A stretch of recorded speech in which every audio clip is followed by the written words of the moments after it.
Hey guys, how you doing? So last video we were just looking at the Shell 13th voicings, and in this video I'm going to show you how to use that same shape with different root notes underneath it to create entirely different sounds.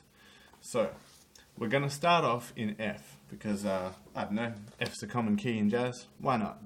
So we'll play this one, right? Actually I'm going to move you up here so we can really see and hear what's going on. Right, so I'll start off here, playing this voicing. Sounds nice and jazzy. So here, if we keep this chord where it is and we play the F, it sounds like an F13 dominant chord. But if we move our root note to a C and keep this chord exactly where it is, it still sounds jazzy, but it becomes a minor sixth, actually a minor 6/9. Doesn't that sound beautiful? It becomes that way because we still have our, in the key of C that is, a minor third, our fifth, our major sixth, and our major 9. So, we have our two voicings for now. We have our F7, and this same shape can be used as our C minor major 6/9, I guess. Alrighty, the next application for this is going to be a minor 7 flat 5 chord. So again, we're going to keep this shape exactly where it is. Now we're going to play A in the root note, and we have this. So we have the flat 5, we have the flat 7 in the key of A, that is. The root note and the 11th. And so you can hear this in context. It sounds something like.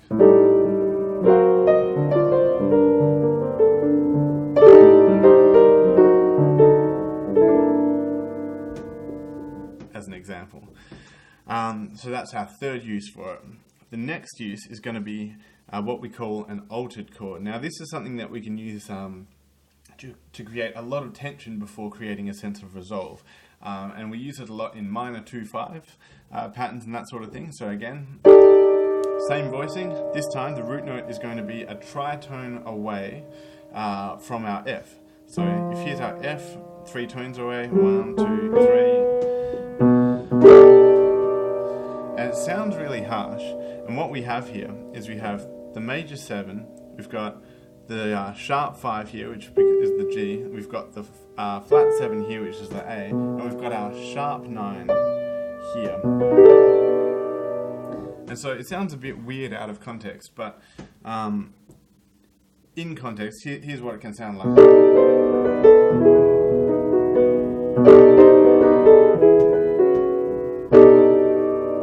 You know, or you might have something like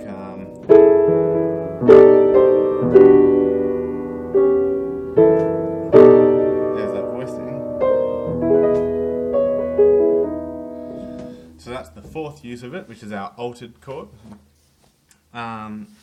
So far we've had our 13th, we've had our minor major 6/9, we've had our minor 7 flat 5, and then we've had our altered chord. The next one is going to be a major 11 chord. So in this case, we're going to have same voicing, except we're going to put a B flat in the bass. Now this one's an interesting one because often when we're playing 11ths we don't want to be playing the third, but every now and again, because there's basically a semitone clash in there and it can sound quite harsh. You know, if I played it like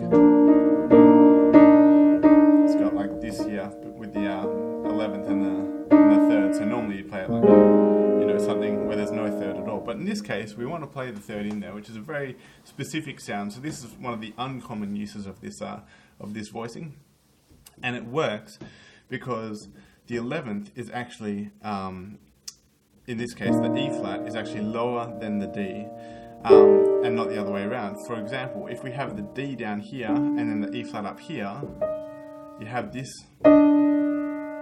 really dissonant sound in there, and it just doesn't get the same effect. So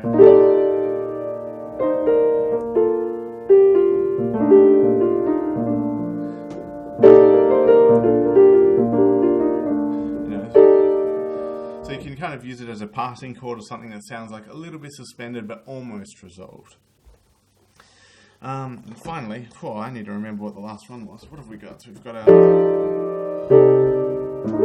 Oh, perfect, right. So the last one that we're going to do is it's a Sus4 Flat chord. So you can have your sus chord as we described in one of the other videos, which I'll link to in the video description here, where often we'll play it like that, which is a major 7, so like C major 7, from a tone below the tonic. So if the tonic is a D, then we'll go a tone below, which is the C, play the major 7 arpeggio like that. Now, if we want to give it kind of an Eastern flavour or a similar flavour but just a bit more tension to it, we can add a flat 9 to this. So one of the ways to do it would be play it like that and flat the E flat, which is just like it's basically kind of turning this into like a minor major arpeggio over it. The other way is to go back to our 13th voicing, in which case you have the flat 9, the 11th, the 5th, and the tonic.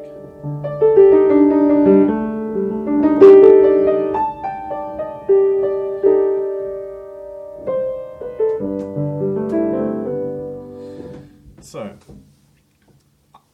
in all of these examples, this chord stays exactly where it is. It's the different root notes that change underneath it. So what we're looking at is basically this chord starting on different scale degrees for different root notes. So if we start this on the flat 7th, as in like if we presume that the E flat here is the flat 7th, then the flat 7th of F, E flat is the flat 7th of F, so we'll make sure that that's in F. However, if we made it so that the E flat is the flat 5, because the flat 5, E flat is the flat 5 of A, then we get, our minor 7 flat 5 chord. E flat could be the flat 3rd, in which case it's E flat is the flat 3rd of C. If we wanted to make it the major 3rd, then it becomes our B altered chord. If we wanted to make it the 11, it becomes our B flat 11, major 11 chord. And if we wanted to create that kind of Eastern sound and Eastern dissonance, then we can use it as the flat 9. So the flat 9, E flat is the flat 9 of D.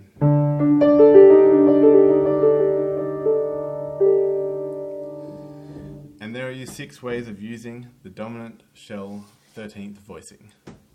Enjoy, see if you can try it out in other keys.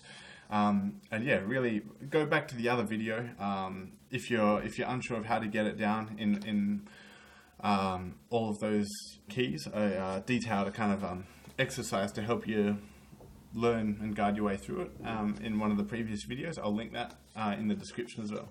So enjoy. Feel free to subscribe if you're enjoying the learning. Cool. Thanks, guys.